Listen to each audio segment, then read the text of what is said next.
A minha intervenção tem duas partes e a primeira refere-se àquilo que pode ser uma possível proposta do Governo, que já foi designada talvez de FC Ténor, ou outra equivalente que venha a ser adotada, e nós consideramos que ela pode vir a ser uma proposta positiva na medida em que se centre na contratação por tempo indeterminado de doutorados para as carreiras de investigação e de docência no ensino superior. Para nós é também positivo que as posições que essa proposta contemple, que aquilo que resultar da lei possa ser de que as posições a serem preenchidas por estes mecanismos serem sempre de carreira, por tempo indeterminado, garantindo estabilidade nos vínculos laborais aos atuais investigadores contratados a termo certo. Contudo, a FNE considera que poderá existir uma migração excessiva de investigadores contratados e de bolseiros para posições da carreira docente. As instituições de ensino superior, pensamos nós, aquelas que tiverem pelo menos menor recursos, escolherão naturalmente a abertura de concursos para a docência em detrimento dos da investigação. Em consequência, a FNE defende a existência de uma proporção máximo, mínimo, de contratação para as carreiras de investigação e de docência, mas nunca nunca ignorando, nunca anulando a carreira de investigação. A carreira de investigação é necessária para o país, é necessária para o desenvolvimento do nosso país. O recurso a concursos internacionais para o preenchimento de posições de carreira colocará os atuais investigadores contratados a termo certo em situação de eventual desigualdade relativamente a outros que, no passado, tiveram acesso a outras modalidades de integração institucional. Neste sentido, a FNE considera que as instituições de ensino superior pudessem ter mecanismos que lhes permitissem estabilizar os investigadores que já têm no seu seio e que há muito contribuíram para essas instituições. A FNE considera também que as instituições de ensino superior devem assegurar a formação pedagógica dos investigadores que vierem a ser contratados para posições da carreira docente. A FNE defende ainda que os investigadores que vierem a ser contratados como docentes e que desta forma poderão ter, num período inicial, vínculo com a FCT, que eles deverão ter uma forma própria de avaliação que releve para a progressão na carreira docente, a qual deve refletir as atividades de investigação e docência naquele período. No que se refere a outras formas de precariedade, a FNE defende a existência de políticas e alterações legislativas que diminuam a precariedade no ensino superior. Destacamos, em particular, todos aqueles que trabalham no ensino superior sem remuneração, desde os monitores até a docentes de outras categorias. Adicionalmente, salientamos todos aqueles trabalhadores que viram os seus processos não aprovados no PREV-PAP e os que têm vínculos precários com as instituições de ensino superior, mas que estão a assegurar posições permanentes e de longo prazo. Muito obrigado. Muito obrigado, Sr. Presidente. Relativamente à questão do RGES, também nós temos muita expectativa sobre o que vão ser as propostas da Comissão. No caso dos abusos de docentes convidados, nós queremos que aí a A3ES deve ter um papel fundamental e verificar os casos em que há excesso de docentes convidados para que esses cursos, os ciclos de estudos possam, de alguma forma, ser penalizados ou suscitar-se às instituições de ensino superior que alterem esses números e o tipo de contratações. No entanto, preocupa-nos outros tipos de abuso e outros tipos de abuso que eu já aqui referi, que são os docentes não remunerados. E hoje a precariedade já não é só a precariedade do contrato de trabalho ser parcial, ser a termo certo, etc. Hoje temos uma nova forma de precariedade, que é a precariedade do não remunerado.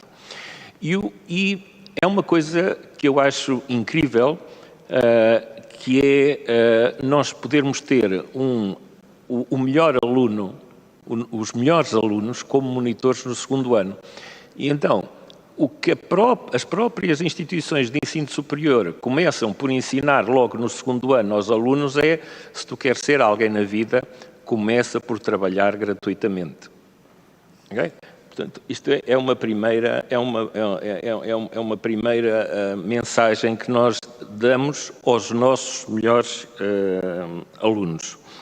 Depois, as coisas não ficam por aí. Depois temos assistentes não remunerados, temos professores não remunerados, inclusivamente com eu, nos últimos 15 dias, ouvi uma desculpa de alguém com funções importantes que me dizia que alguns são remunerados porque dá mais trabalho fazer o contrato do que remunerado do que não fazer. Portanto, é preferível para o docente dizer é não remunerado, pronto, evita-me uma data de burocracia, de ter que preencher papéis, etc.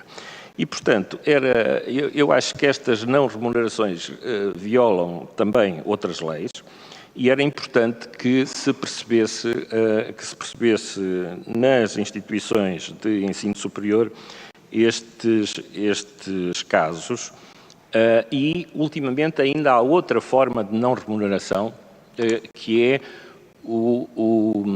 acordos feitos com empresas em que uma determinada empresa, porque colabora num curso, também coloca lá docentes nesse curso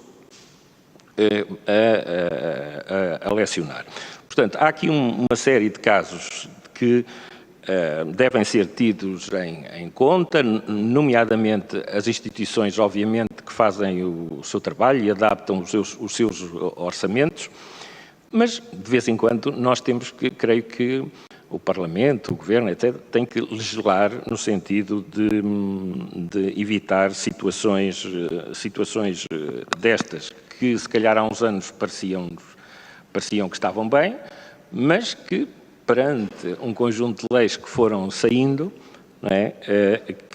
E que nos falam da necessidade das pessoas serem remuneradas, portanto, devem ser evitadas e, no caso, essas leis também devem ser adaptadas ao ensino, às instituições de ensino superior. No caso do que foi dito pelos colegas da FENPROV, sobre a equiparação das carreiras dos politécnicos e da universidade, nós saudamos essas propostas. Há muito tempo que nós as defendemos e será, sem dúvida, muito interessante que possamos convergir em pontos como esses, porque, na realidade, neste momento, os docentes das instituições politécnicas são avaliados pela A3ES e um dos motivos para que a avaliação dos ciclos de estudo fique provisória é a não existência de investigação. Portanto, este é um motivo muito comum, isto está basta ir às avaliações da A3ES, que são públicas, e verificar que um motivo muito comum é este. Os professores não têm, de um ciclo de estudos do Politécnico, não têm produção científica suficiente. No entanto, depois, nós dizemos a esses professores que têm que dar 12 horas, têm que orientar não sei quantos estágios que não estão contabilizados em sítio nenhum do horário, etc. E depois temos os professores do outro sistema de ensino que têm menos horas e depois têm acesso a outra coisa maravilhosa, que é ter alunos em doutoramento, não é? Porque ter alunos em doutoramento, todos sabemos que multiplica por 4, 5, 6, 10 vezes a produção científica com as coautorias. E, portanto, nós saudamos tudo aquilo que seja a equiparação dos direitos e dos deveres dos docentes dos dois subsistemas de ensino. Isto leva-me a falar de outra coisa, que é a transferência do conhecimento. Na transferência do conhecimento, eu creio que há uma oportunidade de ouro que deve ser aproveitada, que é o facto dos politécnicos, das instituições politécnicas, poderem dar doutoramentos. E, portanto, pode haver uma aproximação muito grande através destes doutoramentos entre aquilo que são as necessidades da indústria e as necessidades dessas instituições de ensino. Os politécnicos são capazes de fazer ciência, os politécnicos são capazes de resolver, tal como as universidades, de resolver problemas da indústria, de criar novo conhecimento, criar patentes, etc., e que vai aumentar em muito a riqueza das diferentes regiões do país, nomeadamente daquilo que nós designamos por interior. E defendemos que esses doutoramentos devem ter uma ligação realmente com a indústria. Relativamente ao envelhecimento do corpo docente, eu creio que o envelhecimento do corpo docente é transversal a toda a sociedade. E, portanto, eu não me preocupa tanto que a pirâmide dos investigadores mostre que há uma série de investigadores com 50, 60 anos. Isso, para mim, não é a maior preocupação, porque nós podemos ter um investigador com 60 anos que é investigador há 3 meses. Portanto, isso não é a minha preocupação. A minha preocupação é que esse investigador tem 60 anos, por exemplo, e já é precário há 30, não é? Ou foi toda a vida precário. Isso é que me preocupa. Portanto, eu acho que temos que olhar para os números e verificar, não é, esta precariedade ao longo dos anos e perceber essas pessoas que carreiras é que têm. E queremos que este problema da idade existe, por exemplo, no outro sistema, no restante sistema educativo. É um problema muito importante. Nós temos vindo a alertar sucessivamente o Governo, a Assembleia, etc., nos mais diferentes fóruns, de que, por exemplo, é necessário criar cursos para que formem professores para o restante sistema de ensino.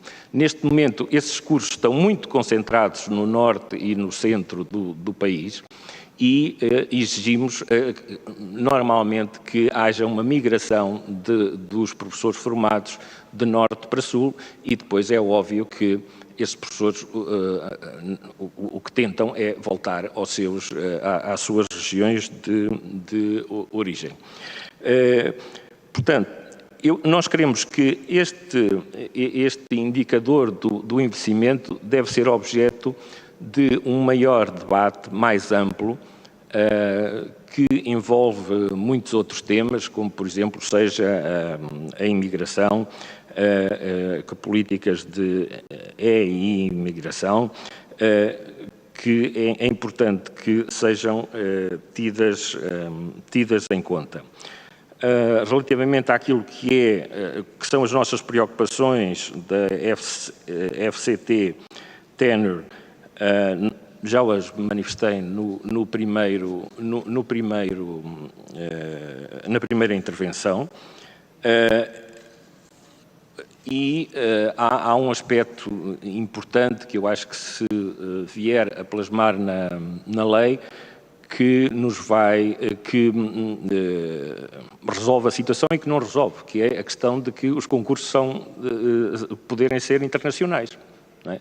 E, portanto, se os concursos poderem ser internacionais, isto quer dizer que não há garantia nenhuma de que os atuais precários, inclusivamente, continuem com emprego, não é? Porque ganham o concurso quem ganhar. Não é? E, portanto, esta questão da precariedade é uma questão que pode ser resolvida pela lei, por esta legislação, em alguns casos, mas se vier a ser assim, pode não ser resolvida. E também é muito importante que continue a existir investigação nas nossas instituições de ensino superior, e cada vez mais. Não é, eu creio que não é um número para diminuir, é um número para aumentar. E nós devemos ter isso em conta e devemos fomentar que haja mais investigadores. Aquilo que pode ser uma boa solução no curto prazo, que é a transferência de investigadores para docentes, pode ser uma muito mais escolha no longo prazo.